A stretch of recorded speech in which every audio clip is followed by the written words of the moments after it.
Stevia চিনির চেয়ে 300 গুণ মিষ্টি, কার্বোহাইড্রেট ফ্রি, ডায়াবেটিকদের জন্য একটা মিষ্টি জাতীয় খাবার।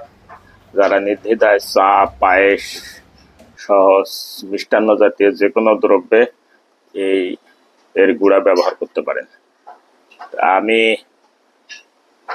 স্টিভিয়ার গাছ থেকে আজকে পাতা সংগ্রহ করলাম, যেহেতু এখন পাতাগুলোর মধ্যে ফুল আসছে আর এই ডালগুলো কেটে ফেললাম। এই ডালগুলো থেকে কিন্তু চারা করা সম্ভব, বিশেষত একটা হেলদি ডাল যেটাতে একটাই কুশি আছে, এরকম গাছ থেকে কিন্তু চারা করা সম্ভব। আমি এই যে এখান থেকে কেটে চারা করার জন্য নিয়ে নিলাম। যেহেতু এখন বৃষ্টি চলতেছে, ঠান্ডা আবহাওয়া, এই সময় কিন্তু এই চারাগুলোর বাঁচানো যায়, অন্য সময় বাঁচানো কঠিন। 2017 সাল থেকে স্টিভিয়ার চারা আমি নিজেই তৈরি করি এবং এই চারা থেকে আসলে এই যে গাছ হয়, গাছ থেকে আমি যে স্টিভিয়া পাই সেটা থেকে হারভেস্ট করে নিই।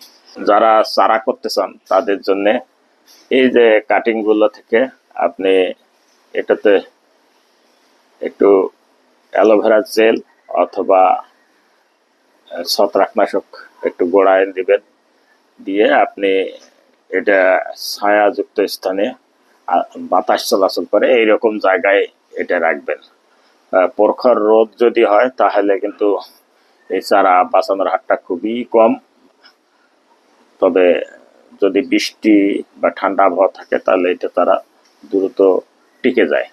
তো আপনাদের এই যে চারাটা কিভাবে বাঁচানো যায়, তো এই চারাটা আমি লাগিয়ে দেখাবো যে কিভাবে আপনি চারা তৈরি করবেন।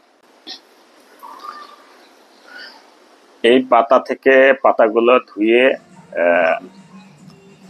ধুয়ে নেট দিয়ে শুকাবো এবং শুকার পরে এটা পাতা শুধু পাতায় সংগ্রহ করা যাবে, অথবা পাতা থেকে আপনি ব্লেন্ডারে দিয়ে এটা গুঁড়া করে এরকম স্টিভিয়ার গুঁড়া তৈরি করে রাখতে পারেন। এটা সংগ্রহ করে আপনি চার সাথে খেতে পারেন, মিষ্টান্ন জাতীয় দ্রব্য, পায়েস, যে কোনো কিছু আপনি তৈরি করতে পারেন। যেহেতু ডায়াবেটিস রোগীদের জন্য এটা খুবই উপকারী, কার্বোহাইড্রেট ফ্রি, এজন্য ডায়াবেটিস রোগীদের এটা অনায়াসে খেতে পারেন। আর সবচেয়ে বড় বিষয় হলো যে এটার যে পাতার যে গুঁড়া বা শুকনো পাতা প্রায় 5,000 টাকা কেজি, এর নিচে আসলে বাজারে আপনি পাবেন না। তো এটা যদি আপনার বাসায় কিছু 8-10টা চারা থাকে তাহলে কিন্তু অনায়াসে আপনি সারা বছর চা খেতে পারবেন। এই যে চারাগুলো দেখছেন, এই চারাগুলো এখন আমি রোপণ করব। এটা একটা বস্তায় মাটি, হালকা কিছু বালি এবং ভার্মিকম্পোস্ট সহ মেশানো আছে। আমি এর আগে চারা করছি এই ওয়ান টাইম কাপে, সেই চারাগুলো অনেক দিন হয়ে গেছে, যার কারণে কিন্তু এই চারাগুলো যেহেতু মিডিয়া কম, যার কারণে অতটা হেলদি হয়নি এবং গাছ কিন্তু লিকলিকে। এটা আসলে এই এতটুকু সময়ে যদি চারাটা লাগানো যেত তাহলে কিন্তু চারাটা হেলদি হতো। তো এই যে পটে লাগিয়ে রাখা, তাই যেহেতু আর পটে লাগাবো না, বস্তায় লাগাবো। এখানে যে বস্তার মধ্যে যে মাটিটা আছে সেইখানে একটু পানি দেব, যাতে চারা লাগানোর পরে এটা চুয়ে যায় এবং অবস্থায় চলে আসে। এখন দেখেন একটা একটা করে এভাবে বসাই দেব। তো এখানে কয়েকদিন পরেই এখান থেকে কিন্তু কুশি চারাটা টিকে যাবে।